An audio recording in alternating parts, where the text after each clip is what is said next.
Hi everyone, it's Misty here from TheJollyFatElf. Happy Thursday, hopefully. Oh my goodness, guys. So today I have a card for you, and I apologize that this is late. My internet has been messed up all week, and I'm waiting on a new router from Frontier. And until that gets here, I have to keep my videos a little shorter. So I'm only going to make one card for you today.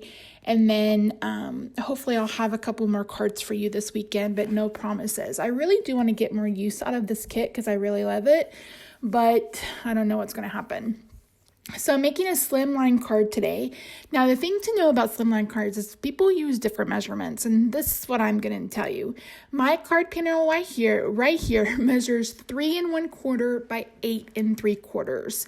So once we do the card base, our finished card will measure 3.5 by 9.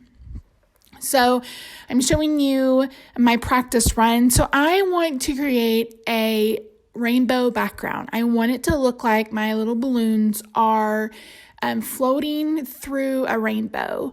So I am taking some distressed oxide inks, and I'm going on the diagonal because, again, I want it to look like they're going through a rainbow. So I am using festive berries, spiced marmalade, squeezed lemonade, twisted citron, tumbled glass, peacock feathers, and then I think it's wilted wisteria. I don't know what it is.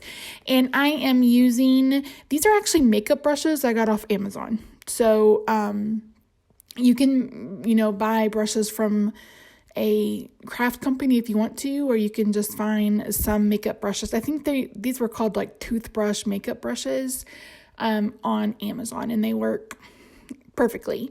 You could also just use an ink blending tool if you want to, but I find these are a little bit easier for me to maneuver. So as I switch colors, I am taking time to wipe off this matte. I think this is the tonic matte. Don't quote me. I do have the waffle flower mixed media matte somewhere in this house. I can't promise you where it is. So anyway, I'm just working my way through these colors. And while I'm doing that, let's talk about the saga of my desk. So I didn't want an IKEA desk. I had an IKEA desk. I hadn't had it very long, and it basically fell apart. So I was like, nope, I don't want an IKEA desk. I want to do something different. So the end of June, I ordered this really lovely desk, had a hutch. It was L-shaped. I was like, that's beautiful. It's perfect. It's going to be fantastic. So I order it. It was supposed to ship like July 16th. They emailed me on July 15th and said it wouldn't ship until September. So I called and canceled that order. So on the 17th, I found another desk that was very similar from a company online, and it said it shipped within 5 days. Well, this past Monday was the 5th day, and did it ship? Nah. So the company reached out to the manufacturer, and they hadn't heard anything. And at this point, I was like, just cancel it. So what I've decided to do is do lower cabinets from IKEA. So I'm going to have 3 cabinets and some countertop space. So hopefully Rob will get to do that this weekend, and then it'll take probably a week or so to get them put together, and we'll see what happens. I just want a desk. I just want a desk that's not made from particle board. So I've heard a lot of good things about IKEA's kitchen cabinets. I'm not doing uppers. I just don't need quite that much storage, but I do need a little bit of storage down here on the bottom. So I'm just going back and adding color where I feel like it needs it. And again, I don't want this to be really harsh. I just want it to look like they're floating in front of, like a close-up of them floating through a rainbow. And I really like the way this card turned out. You guys will have to let me know down below what you think. I haven't played with oxide inks very much. So, and I don't own any distressed inks. I've been thinking about getting some of the mini ink cubes. You guys will have to let me know. I don't know if I need them or if I should just skip them. I don't know. I honestly don't know. So like I said, I'm just going back and forth and just adding more colors where I feel like I need it, just to kind of darken the blend a little bit. And then I'm going to have a cute little rainbow. So I am going to share with you the coloring here. It's going to be sped up. If you're interested in seeing it a bit slower and with some commentary, I think I'm going to try to post that this weekend. We'll see how it goes.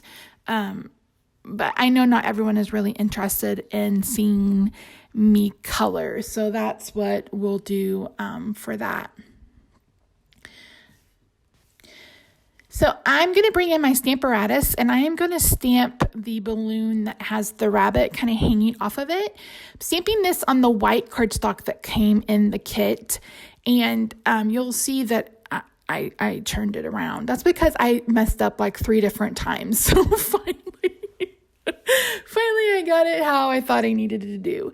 So I wanted to do a grayscale image in front of a rainbow. So kind of, and I picked warm tones, which are actually not my favorite. Warm grays are not my favorite, but I really loved the contrast of these warm grays in front of some of the cooler colors in the rainbow. So I took a mix of the warm grays and I'm just doing darkest on the outside and then working my way to the lighter to the middle. I did not keep track of what markers I used at all. If you want to see more, just make sure you check out that video coming this weekend. Here's a look at the image. I'm going to go ahead and add the dies, and I'm using some washi tape to cut it out. And then I'm bringing in one of the mid-tone markers that I used to go around the white border because I didn't want any white on this card. So there you can see there that that's what it's going to look like. And then I decided that it needed a second image. So I'm going to stamp in color the little bunny that's all by him lonesome sleeping. And then we're going to get moving on to the rest of the card. There I showed you my little broken nail. It broke and I had to trim it. So I cut this one out. I'm doing the same thing that I did. I'm going over the white edges with a couple of the mid-tone and the light markers. And this is what it's going to look like once we get it up there. And then I used the die set that I got for free, this cloud die, to cut out some clouds. Initially, I wasn't going to put any clouds, but I felt like it needed something. And I don't have any clear sequins or clear drops. So that's something that I'm going to need to look for in the future.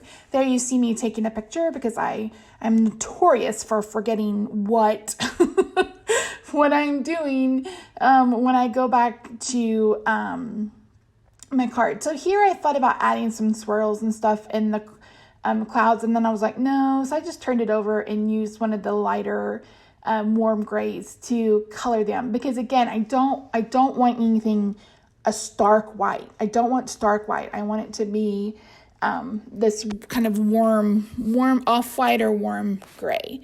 So initially I adhered this to a Poppy Parade card base and later I changed it. That's why you don't see this. But I'm going to add these images with some Stampin' Dimensionals. You can use any kind of adhesive that you have to pop it up. And then I was going to pop up the clouds and I decided I wasn't going to. So I'm going to glue down the clouds with tape runner, but I'm going to put the balloons down with dimensionals. So I'm just using tape runner, going on the back where I had colored it but didn't want to color it. And then I took this picture and I kind of went by it and then I kind of didn't. So, oh well. We can change our minds, right? That's okay. I think it's okay. So I don't know. There's something about this card that I just really, really love. So I'm just bringing in that marker and adding a bit more color. Again, I don't want anything stark white at all. And then I have to add some shimmer. So I'm using the Wink of Stella. No, I'm not. This is the Spectrum Noir shimmer pen. And initially I was just going to add it to the balloons, but then I decided I wanted to add it to everything. So here I'm cutting my card base. So I cut this at 7 by 9 and then I scored it at 3.5. And then I cut it inside card panel that was 3.25 by 8.5. So that's the measurements on this. Again, a lot of different people use a lot of different measurements. It's completely up to you. So I removed that very carefully from that Poppy Parade and put it down on the black, and I love it on the black just so much more. I did put it on gray granite to see what I thought about that, but gray granite from Stampin' Up! Is just not quite dark enough. So I decided I wanted to go ahead and emboss this sentiment that says, "You are not alone." And I am using white embossing powder, and this is on basic black. You saw me use my anti-static tool, but I'm going to go over this with a marker, a Copic marker, after I heat it. So I'm going to bring in my heat tool and heat this up, and then I'm going to trim this down off camera just using my Fiskars trimmer. This is the reason why I love the one with the wire guide, because I can just line this up and it's perfect. I kind of cut the end on the diagonal, and I'm using the mini Stampin' Dimensionals from Stampin' Up! To get this added. So that's it. Thank you guys so much for joining me today. I really hope you enjoyed this card as much as I enjoyed creating it. I appreciate you, and I'll see you when I can see you. Bye for now.